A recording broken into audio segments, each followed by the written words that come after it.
to our presentation within the Warsaw Stock Exchange Innovation Day.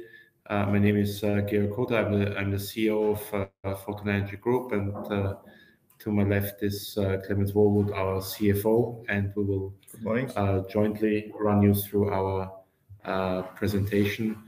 And after that presentation, there will be room for questions, which we'll try to answer as well as possible. So today we will run you through our business model, then our strategy going forward and outlook. Clemens will walk you through our financials and provide more details about our capital markets presence. So our business overview is the key financials. The key information points about our company is we have been in business since 2008. We are a Dutch company, headquartered in Amsterdam, but with a presence throughout the CE region, and Australia is our second main geographic market. We've grown to over 170 employees. We are active in over 10 countries, and we have been listed on the stock exchange, starting with the New Connect listing in our first year of operation of 2008. So we've been listed pretty much throughout our entire corporate history, and since the beginning of 2021, our shares have been traded on the regulated markets of the Warsaw and Prague stock exchanges, and our shares are also traded on the Frankfurt Stock Exchange. This year we have obtained research coverage from three research houses, including Ipopema. All three research houses. So it was Ipopema, Wood & Company, and Alster Research, which is an independent research house in Germany. All three initiated coverage with a buy recommendation with a price range of 3.12 to 4.2 euros. Equally importantly, we are a sustainability rated issuer. So we obtained a rating from EMUG, which is one of the leading rating agencies based in Germany, and we scored 75 out of 100 points. Which represents a very good result. And of course, the nature of our business ticks pretty much all the boxes, particularly in the environmental segment.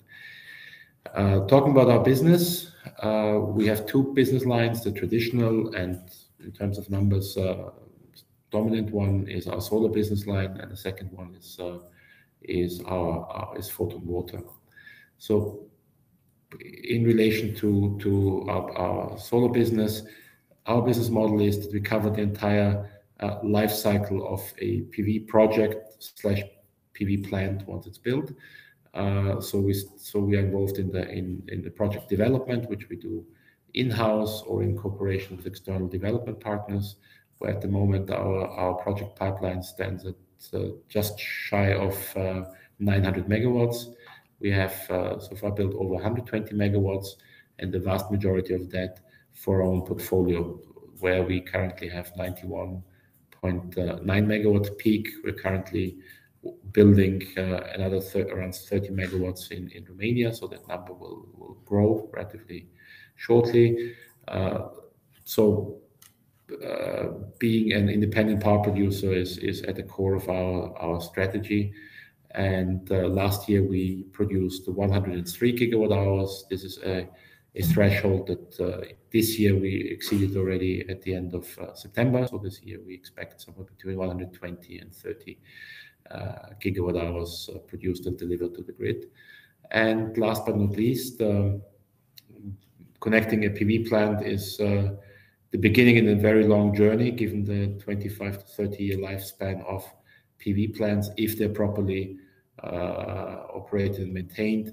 And this is what we cover both for our own portfolio, but also for a growing pool of external customers through our operations and maintenance activities. In the water business line, we have we are involved in water resource management. We help water utilities manage the life cycle of their water wells and resources. But what probably has the most significant and global potential is our remediation technology, which I will talk about in a bit more detail shortly. In terms of our geographic presence, so we're headquartered in Amsterdam, but the vast majority of our people are spread throughout the Central and Eastern European region. And that includes Poland, the Czech Republic, Slovakia, Hungary, and Romania. And the second market where we have been present for the last 10 years is Australia through our office in Sydney. Coming back to the project development, so our pipeline is around 900 megawatts with the core focus of development on Australia, and then in the CE region, Hungary, Poland, and Romania. And our proprietary portfolio of power plants splits into 15 megawatts in the Czech Republic, 10.5 in Slovakia, nearly 52 in Hungary, and 14.6 in Australia. And as I mentioned earlier, in the next couple of weeks and months, another 30 megawatts will be added in Romania. So first of all, a significant expansion of our portfolio, but also in a new geography. And as you can see from the map, we also have customers throughout Europe for specific services. So while we provide most of our services in the CE region in Europe, we also serve customers throughout the continent.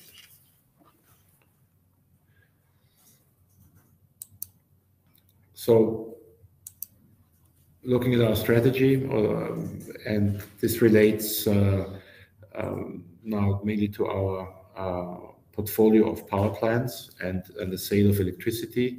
We have made about 2 years ago the strategic decision to build in a situation where solar had become a competitive source of energy and therefore does not rely on any state support. We decided to embrace that fully and to develop and operate power plants going forward on a merchant basis, which means selling electricity into the market at market prices.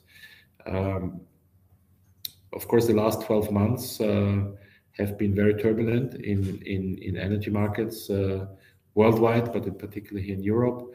And these up and down movements actually started before the Ukraine situation already at the end of last year. And of course, now as in reaction to the significant increase in energy prices, there is a wave of regulation coming towards the energy market, including also the solar sector. But so it is quite important to discuss the impact this can have and might have on our business going forward. So in the chart on the right-hand side,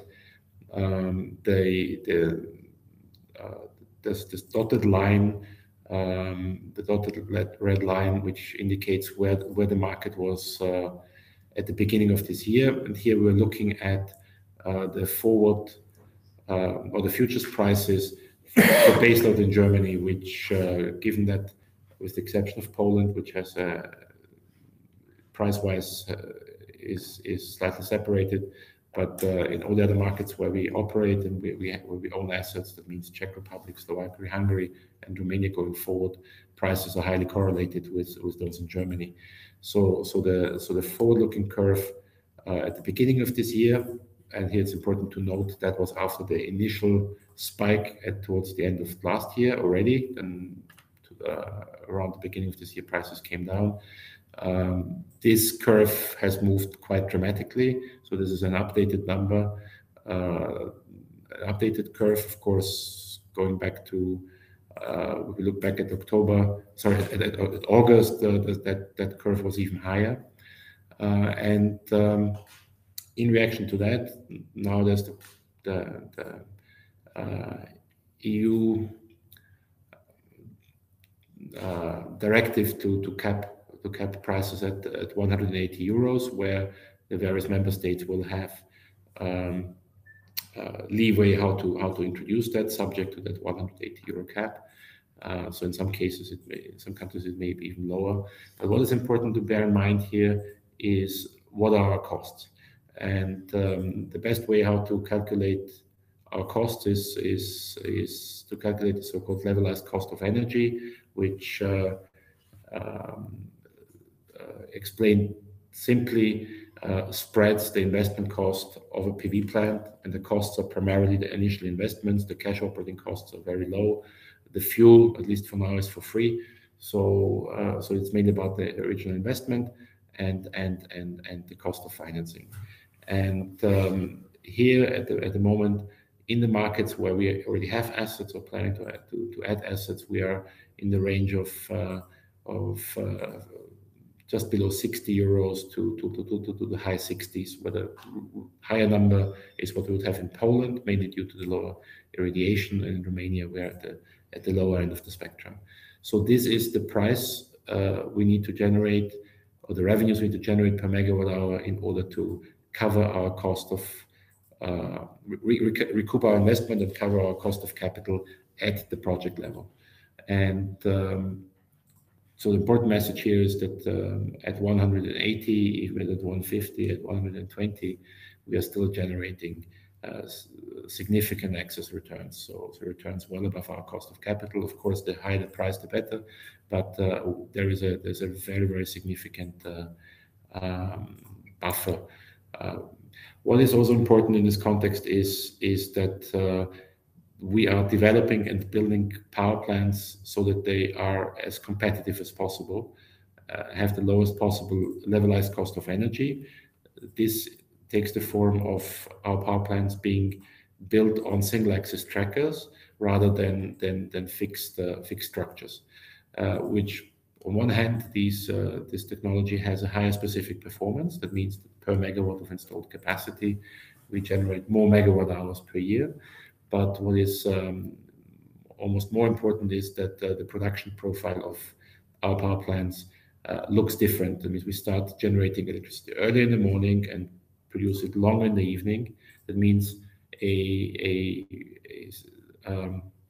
produce significant amounts of energy at times when the prices are the highest. So irrespective of the level of prices in the market, if you look at the pricing curve during the day, you will see that in the morning and the evening the prices are the highest. Around midday, early afternoon, they tend to be the lowest, actually to a very large degree, driven by the influx of solar generated electricity into the market. Our production profile is more spread out during the day, and that means that we are achieving higher average prices per megawatt hour than fixed tilt power plants.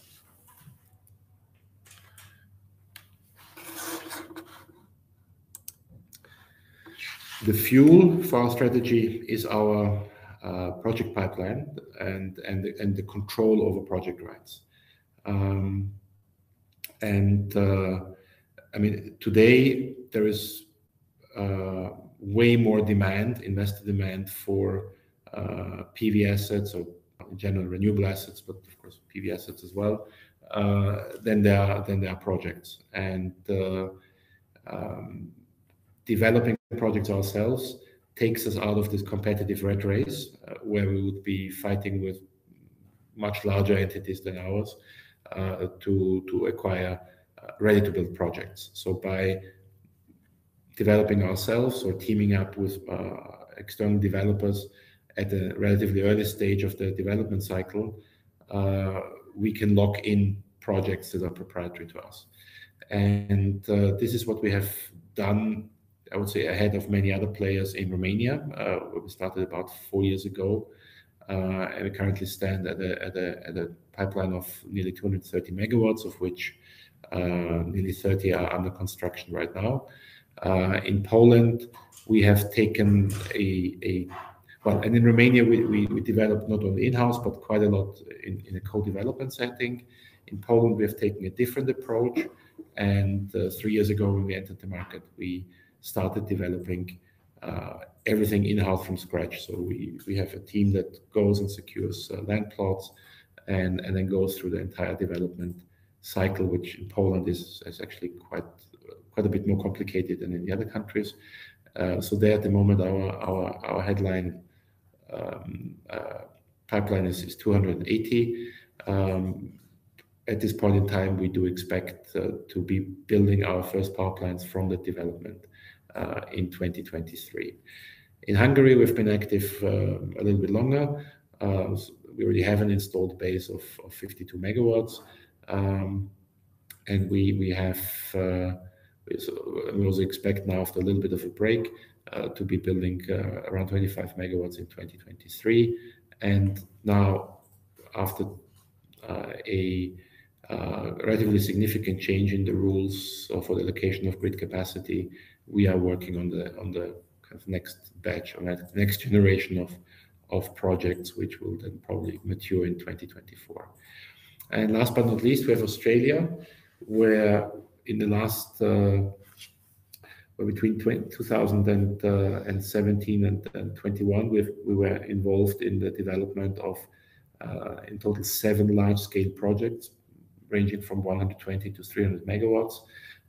We've gained quite a lot of experience, where then we teamed up with Canadian Solar and basically exited from those projects at the ready-to-build stage or slightly earlier.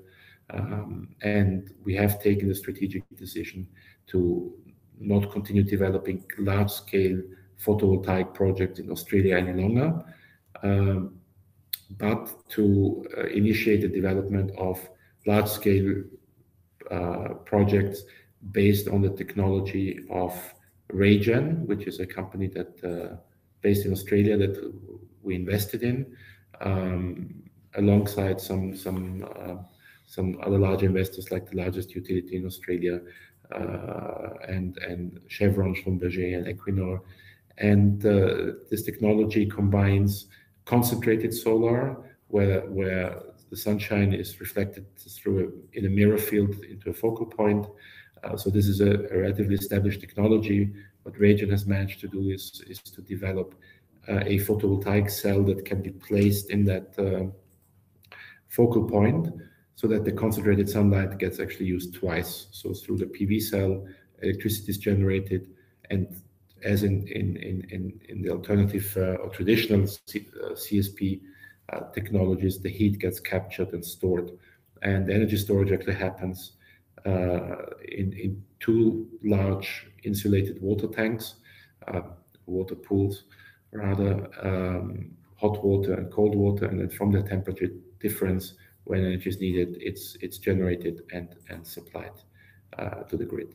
So this is technology that we have bet on by investing in that company. We work very closely with Raygen, and we are in the process of developing a project with 300 megawatts capacity in South Australia, 300 megawatts of generation capacity, and 3.6 gigawatt hours of energy storage, which at this point in time would make it the largest energy storage project in the world, besides pumped hydro.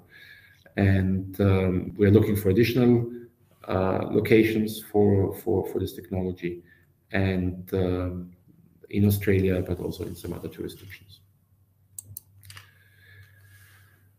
So for us, the key strategy drivers going forward are very importantly to expand our IPP portfolio by adding more power plants in the markets where we are developing projects. In the medium to long term, other markets may be added. The beauty of solar assets is that you have to outlay at the beginning. As I mentioned, the fuel is for free. The cash operating costs are very low, and particularly in today's situation, we would argue that they also provide a very good way how to hedge against inflation. The price caps, of course, don't help, but when we take a medium to longer term view, it definitely provides an inflation hedge. And PV power plants, given the low cash operating costs, have very high EBITDA margins. I mean, we're talking about 90-95%, in some cases even higher. And the cash flows year on year so the production volumes are very well predictable, and therefore these power plants generate stable cash flows with very high margins. Secondly, it's our EPC business, where EPC stands for engineering, procurement, and construction, which in the last couple of years has been very much focused on expanding our own portfolio, but we're currently in the process of expanding our capacity to serve an increasing number of external customers. And that's both for utility scale, that means many greenfield projects, but also in the now explosively growing behind the meter segments. Some call it commercial and industrial. Essentially now there's insatiable demand from commercial energy users who want to put photovoltaic on the roofs, generate electricity. Going forward, we believe more and more in combination with storage technologies. So the external element in our EPC activities is expected, and we're planning to grow that dynamically in the next couple of quarters and years. Then we have operations and maintenance, which in essence is a very similar business to facility management in real estate. So it's based on long-term contracts with external customers. It gives us the comfort to expand our portfolio. So we are taking care of our own power plants, and as I said, we're working with a growing pool of customers. This year we have managed to win our first customers in the Polish market, and we expect that by the end of this year we'll be serving around 100 megawatts of Polish PV assets for outside parties. So the cash flows there are very stable and just like energy generation, form the bedrock of our revenue stack. Then we have technology, which is essentially our component procurement, but also distribution arm. So we are buying modules, inverters, and this year had very significant growth also in batteries that we buy from the manufacturers, pretty much all of them based in China, and we buy those components for our own construction needs, but we also have a distribution business on the back of it, where we service installation companies, EPCs, and sometimes project developers who are executing their own projects. And particularly in the segment of batteries, we have, I think, made a very good bet at the end of last year, and we are currently importing very, very significant volumes of batteries, for which at this point in time there's insatiable demand. And later we'll be talking about our financial guidance for this year. So while we have seen significant growth in our electricity revenues, our PV component distribution business is the other very, very significant contributor to our revenue growth, but also to the increase in profitability. And last but not least, it is also Photon Water, which at the moment provides a relatively small or very small contribution to our overall financials. However, we see very significant potential in our remediation technology for the cleanup of groundwater and soil that is contaminated with various contaminants. And the one where we see significant potential is a group of chemicals known under the acronym PFAS, which stands for permanent polyfluoroalkyl substances.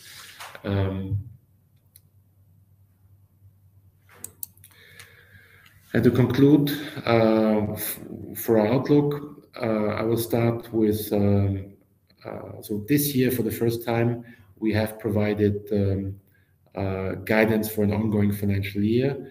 In mid-2021, we provided medium-term targets to our investors, so I'll start with those. So by the end of 2024, we plan to have 600 megawatt peak in our portfolio of operating assets. At that time, we want to have a project pipeline for the time after 24 of at least 1.5 gigawatt peak. We want to grow our O&M portfolio to at least 1 gigawatt from the currently 330. And in terms of financial target, we set ourselves a target of an EBITDA of 42 million in 2024, which would represent a fivefold increase against our EBITDA in 2020, which was 8.4 million. And all that while managing our balance sheet prudently. So also in the bonds that we have placed in the market, we have a covenant which sets a minimum equity ratio of 25%. Our goal is to operate in the vicinity of 30%. This leverage ratio may look high in comparison to other industries. However, given the nature of solar assets and the stable cash flows they provide, high leverage is nothing unusual as long as it's properly managed and hedged. This year, we, as I mentioned before, for the first time, provided the guidance at the beginning of the year. We gave a guidance of 65 million of consolidated revenues for 2022 against 36.4 generated in 2021, and an EBITDA of 18 million against 9.6 million that we generated last year. After the publication of our half-year results, we adjusted this guidance upward from 65 to 85 million in relation to revenues, and from 18 to 24 million at the EBITDA level, which would represent an increase of around 150% against the 2021 level, and would also already significantly close the gap of between 9.6 and 42 million that we are planning for 2024. So this concludes my part. I'm handing over to Clemens to run you through the financials. Thank you, George. Also from my side, good morning. My name is Clemens Bohmut. As George said, I'm the CFO of the company. I will present you now our financials as of half year 22, which we published. We're right now working on the third quarter financials, which will be published on the 10th of November. So let me give you a quick picture of where we stand at the moment. Before we talk about the financials, let me give you a picture on the KPIs of our key performance indicators.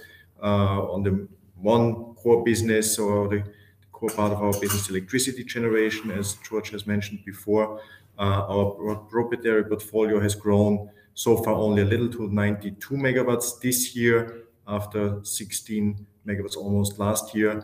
This will be fast changing towards the end of this year with these 28 megawatts, which we have right now under construction in Romania.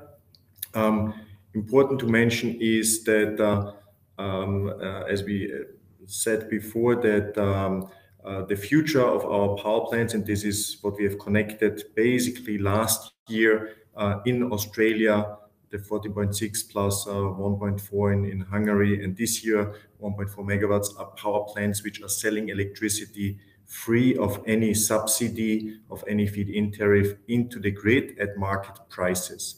On top of this new capacity, we also have used the possibility this year, early beginning of this year, to also change some of our old power plants that used to have a feed-in tariff into this merchant model, because we have seen on the one side the opportunity that the market prices will be much more attractive than feed-in tariffs. Plus, there is also the legal and regulatory possibilities given in some of the countries where we are active.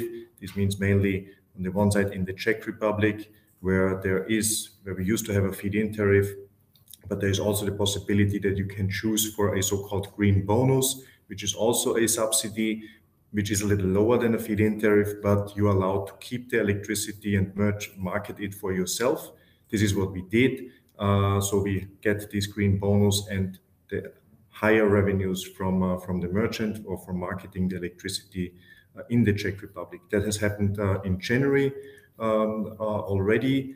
In Hungary, we got the possibility that we could temporarily exit some of our licenses, of our cut licenses, where we had roughly a revenue of about a little above 90 euros per megawatt hour based on a feed-in tariff. And since April this year, we have exited those licenses temporarily and can market electricity. We have the opportunity or the possibility in the future, after a period of 12 months, whenever we want to return to the feed-in tariff in case electricity prices should be lower. This means instead of the 90 euros since April, we also utilize the higher merchant prices, which in Hungary have been in the first half year on average around almost 300 euros. So quite a big top up there. This, together with the electricity generation that has grown quite a bit in the first half year, more than 30%, what you can see on the left bottom graph, in the first 3 quarters, and we have published already in our monthly reporting the generation results. We have grown in total to 103 gigawatt already. So we basically, after 9 months, have the same production as we had in the full year last year. And there's another quarter to come now. Plus, what is very important to mention here, that in these first 9 months, those 103 gigawatts have a mix that gigawatt hours, that about 86 gigawatt hours of that were merchant gigawatt hours. So we basically could realize the high electricity prices, and only 17.3 gigawatt hours are coming from feed-in tariffs or support mechanisms, which are generally lower than the merchant part that we have realized. So this brings me then to the income statement, the revenues that have significantly grown in the first half year compared to last year. We have realized in total almost 33 million euros in revenues compared to 14.4 million euros a year ago in the first half year. That means in this first half year 22, we almost hit our last year 36.4 million revenues already.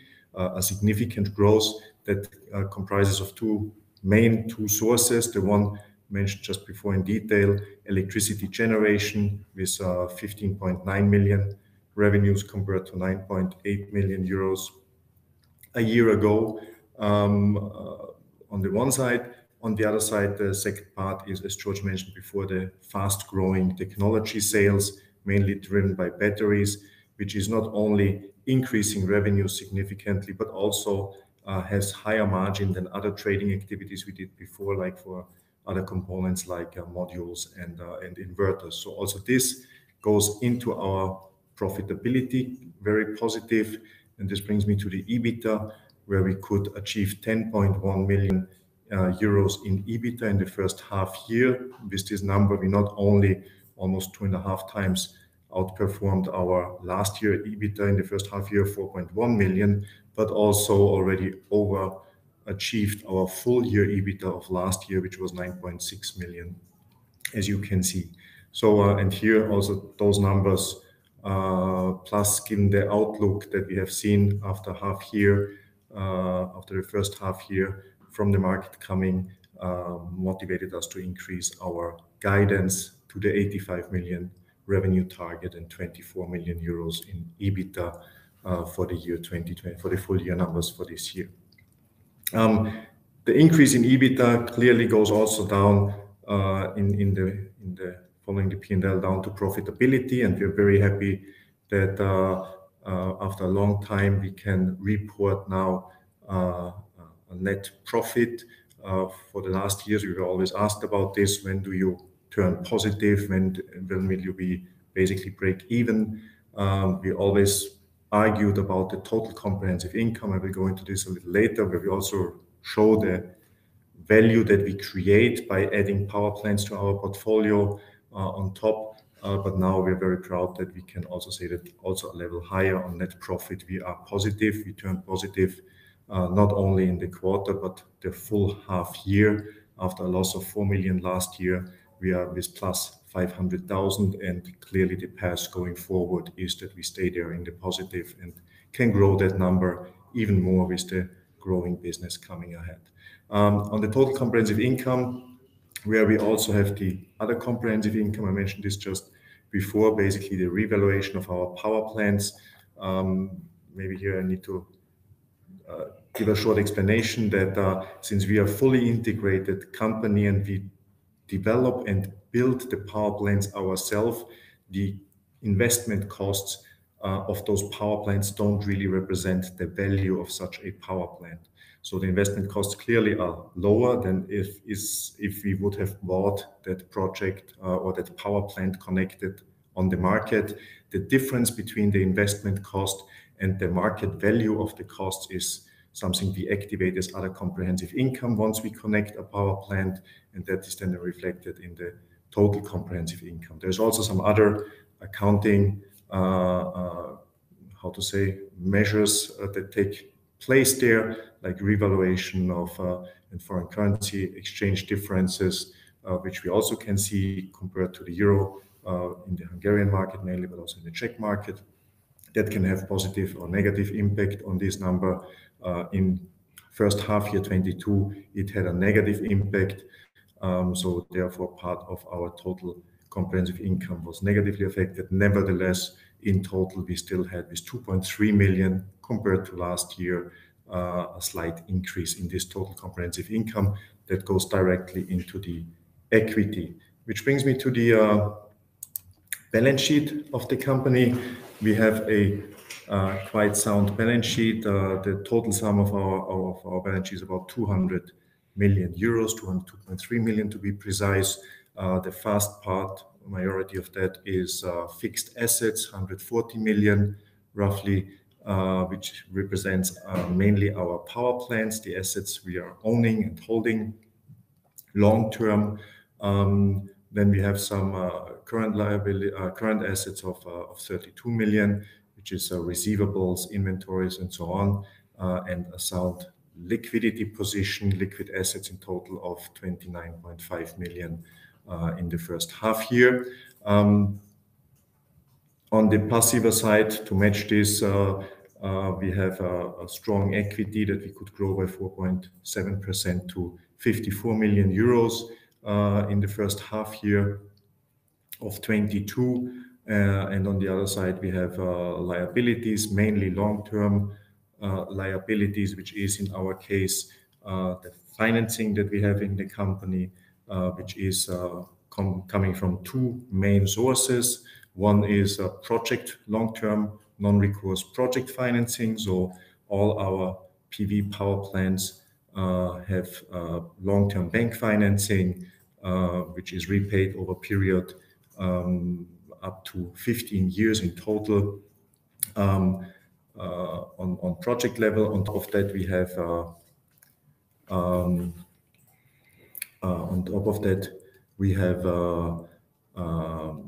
on the corporate level bonds issued, as you might know or have seen on the German market, mainly Euro bonds. We have issued in last year our first green bond. I will talk about this a little later, which has at the moment a total outstanding volume of 75 million euros. So at this time it was 65 million euros that is included in this number. That is our balance sheet, and let me come to the cash flow statement. We have traditionally our cash flow statement over the last 2 years, or generally is that we have a positive operating cash flow from the operating activities. We are heavily investing in the future growth of the companies. So we invested in the last 2 years, 20 and 14 million euros, mainly in the build out of additional power plants into our portfolio. The gap to that we have to finance. We did that, as said, with project financing and with bond financing. In the past, we built up quite a sound cash position until the end of last year with 32.5 million. This year, due to even though we have record results in the first half year, record EBITDA, so basically operating result, and you would expect therefore also operating cash flow, it is still negative for the first half year. That is mainly affected by a negative development of the working capital, which is on the one side driven by increase of receivables, which comes with the revenue growth on the one side, but also by changing the support mechanism, like in the Czech Republic, where we changed from the feed-in tariff, as I mentioned, which usually is paid on a monthly level. So you would have end of the quarter 1 month's outstanding receivables.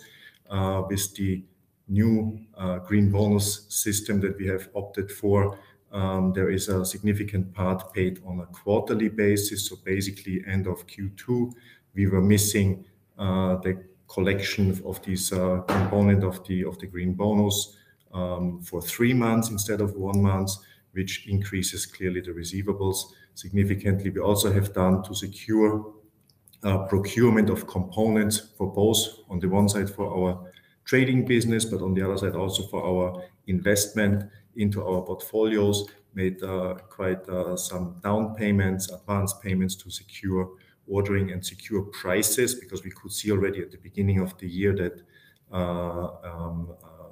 prices for materials, components would increase during the year. So we wanted to fix those prices on the one side and also make sure that we can get components still in time to install our power plants and to deliver components to our customers in this year. So all this had a negative impact on the operating cash flow, but this will be balancing out going forward. So far, you can see here only a small number in the investment cash flow. Also, this will be changing in the second half with the investments that we have started basically in July this year. And we want to connect in Romania still until the end of this year. And in the first half year, the financing cash flow was quite negative, was quite small as well, balanced out. From the one side, we did a tap up of 10 million of our Euro bond in May. On the other side, we had some regular and early repayments of some bank financing. Therefore, this balanced out quite nicely. Coming to our capital market presence, very quickly only, as George has mentioned already, the company is listed on the regulated market in Warsaw and in Prague. Our shareholder structure is that roughly 70% are controlled by the two founders of the company, Georg Hota and Michael Gardner, via their investment vehicles, Solar Future and Solar Power to the People cooperatives. We have a free float of 23%, and the company is still holding treasury shares of 6% at the moment. We mentioned already the research that has been performed by IPO-BEMA, by Wood & Company, and by Ulster Research, all three by recommendations, as already said by George before. I think the bond we have issued, we don't want to jump or spend too much time. It's more here about talking about our stock and the market presence on that. So I would.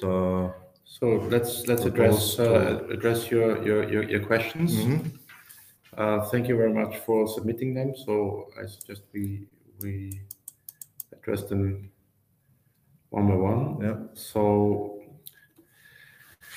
question number one is, can we describe how Photon is affected by the windfall tax in each country, Mm-hmm. and what we expect for 2023? Maybe I'd say about what the status is and you about the Yes. expectations. So status quo is, so far we are exposed to windfall tax this year only very limited. Actually, at the moment, we only have it on a small part of our Hungarian projects. Basically, of these 52 megawatts that we have in Hungary, there is only 10 megawatts exposed to roughly 10 megawatts exposed to windfall tax. And the windfall tax in Hungary is that we only have to pay for the difference of the feed-in tariff that we had on those 10 megawatts to the actual realized revenues. From that difference, we have to pay 65% windfall tax. So this means we still make 35% more than we would with the feed-in tariff. We have 35 of what we make more. Yes. Yeah, what we make more on top of the feed-in tariff as we had it previously. So it's not really harming us. It's still positive. Nevertheless, it would be nice to have the full amount realized. But as said, this is only affecting 10 megawatts of our portfolio. The remaining more than 40 megawatts in Hungary are not affected by windfall tax, because there is a limit that this windfall tax also is only applicable for power plants above an installed capacity of 0.5 megawatts. And due to licensing, all our power plants are formally slightly below 0.5 megawatts. So this is in Hungary. We are not exposed in Slovakia and the Czech Republic to any windfall tax with our power plants. And also in Australia, there is no windfall taxes on power plants. So going forward, and of course, I mean, it's a very dynamic situation, but I think in general, what we would, I think the general picture we would like to provide is, I mean, clearly this year we have seen a very positive effect on our revenues and EBITDA from basically our existing asset base. Based on these measures that will happen, our average selling prices will be lower next year than they were this year. However, that should be compensated, and we hope that more than just compensated through our larger asset base. So again, we're building around 30 megawatts in Romania at the moment, which will commission in the next couple of weeks, and that will add 1/3 to what we have at the moment, and next year, throughout the year, more and more megawatts will come online. So the growth in the asset base, even if the average selling price is lower, should compensate, and as we hope, more than compensate the year-on-year decline in average revenues per megawatt installed. The next question, I mean, we will keep you updated and the market updated as things develop. The question is, what is the market value of a working PV 1.4 megawatt? This is a truly difficult question to answer, because it really depends in which country, whether it's based on a feed-in tariff. Essentially, it's always the revenue model and the revenues that will have a significant impact on this on the value.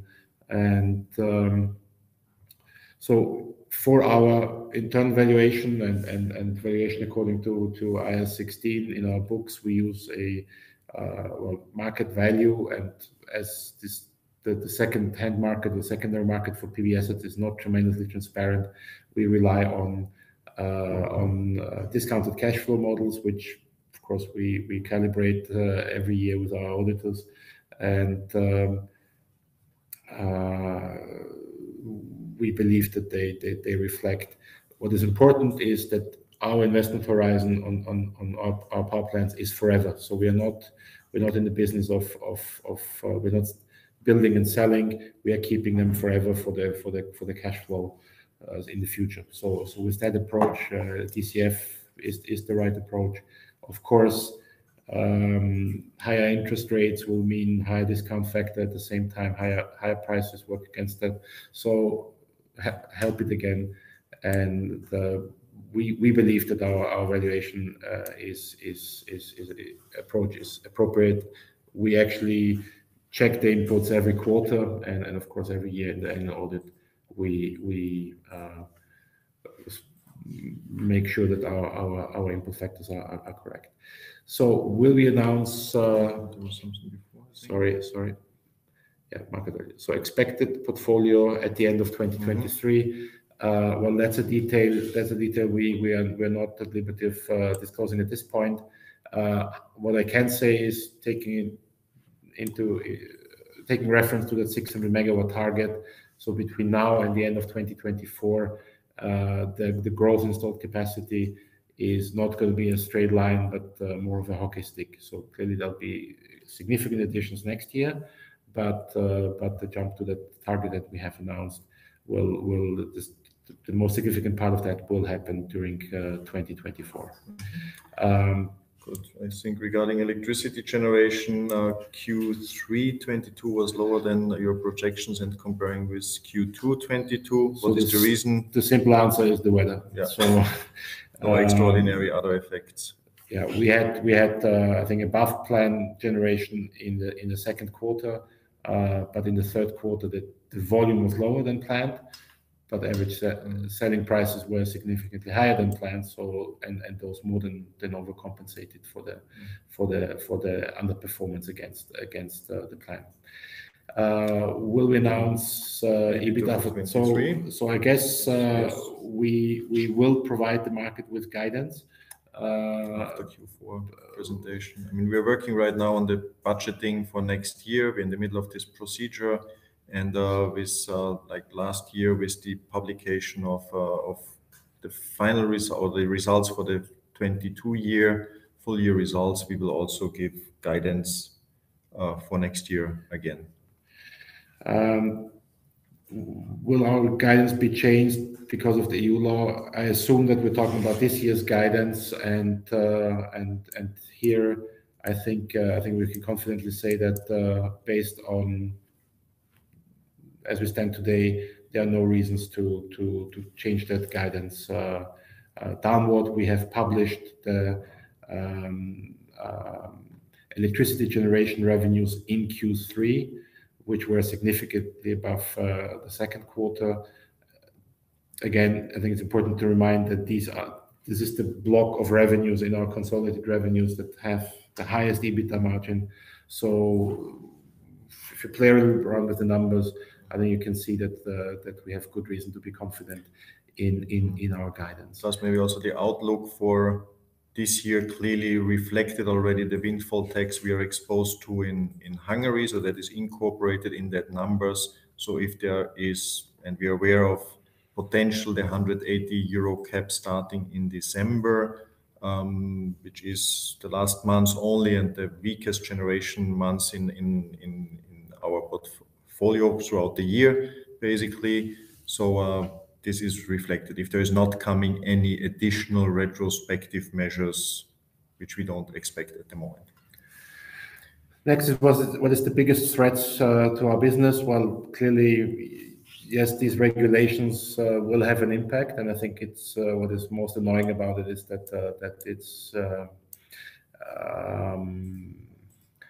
it's done in a very, very chaotic way. And that always happens when bureaucrats and politicians get involved.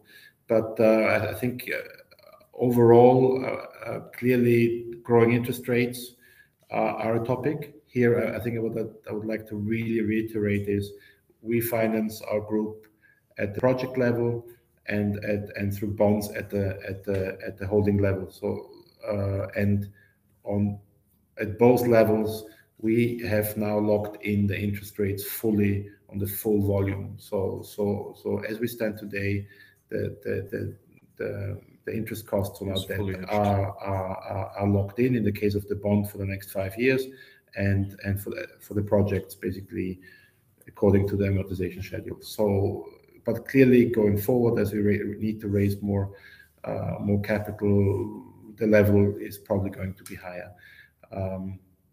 But we fully hedge, and we're fully aware of this. We are now next week going to repay our second bond, which again is an important and strong signal to the debt capital market, and we believe that will allow us to tap this way of financing going forward successfully on good terms. The question is why we operate in so many countries. Well, I think we have learned in the early days the very hard way when we were only in the Czech Republic and Slovakia, the Czech Republic mainly, where retroactive changes took place. So clearly you don't want to have all your eggs in one basket. And at all stages, so the stage where you really own operating power plants, but also during the development phase. I think in Poland, when you speak to people in the renewable space, they can tell you about the roller coaster in PV, but also wind development. So clearly you want to be hedged. And yes, this is an important part of it.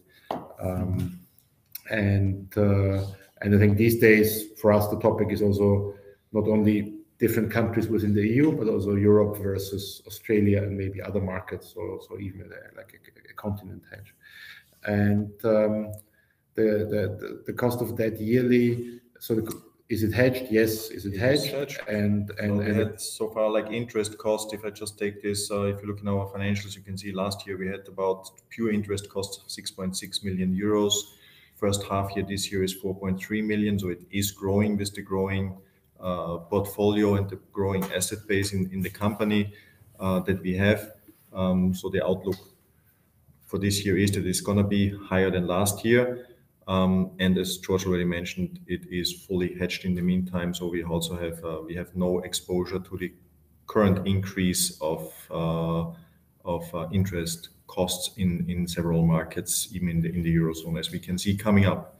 The last question is what are our cash needs for the next 2 to 3 years? Well, I think, obviously building a few hundred megawatts requires a lot of cash, but what our external cash needs will be is a little bit hard to predict at this point in time, because I mean, even with the 180 euro cap, our existing assets and those that will connect in the next couple of quarters will be spinning off cash. So our operating businesses are also contributing more and more. So compared to 2 or 3 years ago, we will have a growing free cash flow from our existing businesses, operating businesses, and assets, reducing the need for external financing. And so it is slightly difficult to plan. I mean, the moment you change a few of those parameters, you see that the numbers are quite different. The how, I think it's clear that the vast majority of financing will come from debt at the project level, and clearly we hope that we will continue having good access to the debt capital market by either tapping the existing bond or issuing others, always maintaining our internal capital structure. So we also have there may also be other events, maybe like some capital gains that we may generate with some of our investments that may help. So it will be a combination of sources. And last but not least, we're obviously listed on the regulated market of the stock exchange. So clearly that is also an option. So it will be a combination of things, but the vast majority will come through project level debt financing. Thank you, Georg and Clemens. We finished just the right time. So thank you very much for participating, and speak to you on the next occasion. We would also like to thank everybody for the attendance and the interest. And in case of additional questions, we are available on the contacts. Just look at ir@photonenergy.com, send us a message. We will respond quickly. Thank you very much. Thank you. Goodbye. Bye.